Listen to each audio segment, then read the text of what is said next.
O contrário também é verdade, como muitos tiveram a má sorte de descobrir quando se permitiram vibrar com demasiada constância no polo negativo das coisas. Pela mudança de polaridade, podemos dominar nossos defeitos, mudar nossos estados mentais, refazer nossas disposições de espírito e levar à edificação de um caráter. Grande parte do domínio mental dos hermetistas avançados devem-se a essa aplicação de polaridade, que é um dos aspectos mais importantes da transmutação mental.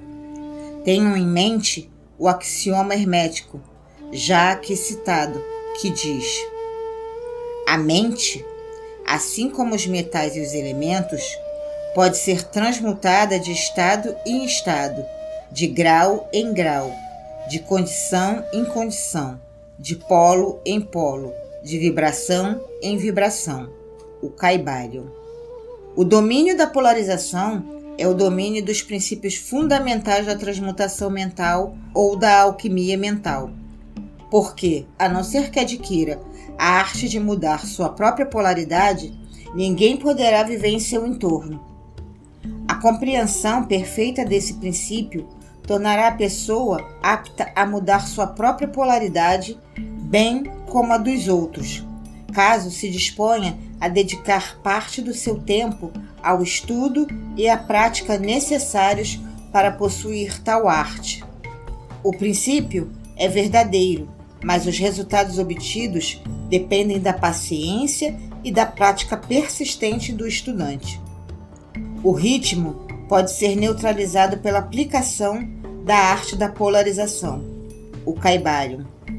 Como explicamos em capítulos anteriores, os hermetistas ensinam que o princípio de ritmo se manifesta tanto no plano mental como no plano físico e que extraordinária sucessão de humores, sensações, emoções e outros estados mentais deve-se à oscilação para trás e para frente do pêndulo mental, que nos leva de um extremo de sensação a outro. Os hermetistas também ensinam que a lei da neutralização habilita a pessoa a superar, em grande parte, a ação de ritmo na consciência. Como explicamos, há um plano superior de consciência, do mesmo modo que um plano inferior intermediário, e o mestre, ao elevar-se gradualmente ao plano superior, obriga a oscilação do pêndulo mental a se manifestar no plano inferior durante esse tempo. Ele, que alcançou o plano superior, fica livre da consciência da oscilação de retorno do pêndulo. Isto acontece mediante a polarização no ser superior, elevando-se, assim, as vibrações mentais do ego acima daquelas do plano ordinário de consciência. Isso é semelhante a elevar-se acima de uma coisa, deixando-a passar por baixo de vós. O hermetista avançado polariza-se no polo positivo de seu ser, o polo do eu sou, e não do polo da personalidade.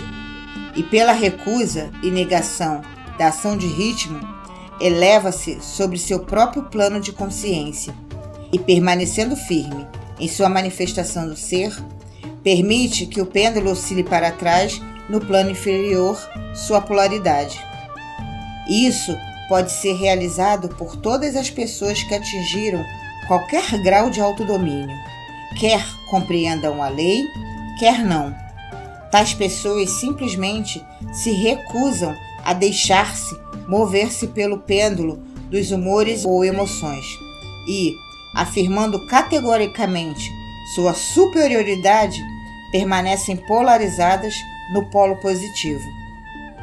O mestre, sem dúvida, obtém um grau de eficiência muito maior, pois entende a lei que está dominando por uma lei muito superior e, pelo emprego de sua vontade, alcança um grau de equilíbrio e tenacidade mental quase impossível de crer pelos que se deixam oscilar para frente e para trás pelo pêndulo mental dos humores e emoções. Contudo, não se esqueça de que, Na verdade, você não destruirá o princípio do ritmo, pois ele é indestrutível.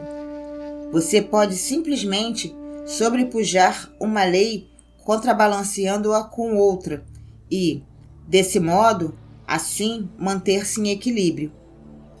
As leis de equilíbrio e contrapeso estão em ação tanto nos planos mentais como nos físicos, e a compreensão dessas leis habilita o homem, aparentemente, a destruir as leis quando, na verdade, ele nada mais faz além de contrabalançá-las. Nada escapa ao princípio de causa e efeito, mas existem muitos planos da causalidade, e é possível usar as leis do plano superior para sobrepujar aquelas do plano inferior, o Kybalion. Graças à compreensão das práticas de polarização, os hermetistas elevam-se a um plano superior da causalidade e, assim, contrabalançam as leis dos planos inferiores da causalidade, elevando-se sobre o plano das causas ordinárias, tornando-se eles mesmos, até certo ponto, causas em vez de meras coisas causadas. Por serem capazes de dominar seus próprios humores e sentimentos e por conseguirem neutralizar o ritmo, como já explicamos, eles podem escapar de grande parte das operações de causa e efeito do plano ordinário. As massas populares dizem-se conduzir obedientes a seus guias, às vontades e desejos das pessoas mais fortes que elas, aos efeitos das tendências hereditárias, às sugestões dos que as rodeiam e a outras causas exteriores, que tendem a movê-las no tabuleiro de xadrez da vida como simples peões. Elevando-se sobre essas causas passíveis de influenciá-los, os hermetistas avançados alcançam um plano elevado de ação mental e, dominando seus humores, seus impulsos e sentimentos, criam para si próprios novos caracteres, qualidades e poderes que lhes permitem, desse modo, dominar seu entorno habitual e se transformar em, assim, praticamente jogadores em vez de simples peões. Essas pessoas ajudam a jogar o jogo da vida de maneira consciente, sem que nada as mova nem as leve para lá e para cá por meio de influências, poderes e vontades superiores. Usam o princípio de causa e efeito em vez de serem por ela usadas, seguindo em frente com mais força e vontade. Sem dúvida, até os maiores mestres estão sujeitos ao princípio, tal como se manifesta nos planos superiores, nos planos inferiores de atividade. Porém, são mestres em vez de escravos, como diz o Kybalion. Os sábios servem no plano superior, mas governam no inferior. Obedecem às leis que vêm de cima, mas no seu próprio plano e nos que lhes são inferiores, governam e dão ordens, e, assim fazendo, formam uma parte do princípio sem se oporem a ele. O sábio concorda com a lei e, compreendendo o seu movimento, ele o executa em vez de ser seu escravo cego. Do mesmo modo que o hábil nadador faz seu caminho neste e naquele sentido, conforme a sua vontade, sem ser como o pedaço de madeira que, sem condições de escolher, é levado ao sabor das ondas, assim é o sábio em comparação com um homem comum. E, contudo, tanto o nadador e a madeira, como o sábio e o ignorante, estão sujeitos à lei. Aquele que compreende isso está, sem dúvida nenhuma, no caminho que o leva à maestria, o Kybalion. Em conclusão, permitimos-nos chamar vossa atenção para o axioma hermético. A verdadeira transmutação hermética é uma arte mental, o caibalho. No axioma acima, os hermetistas ensinam que a grande obra de influenciar o próprio entorno é realizada pelo poder mental.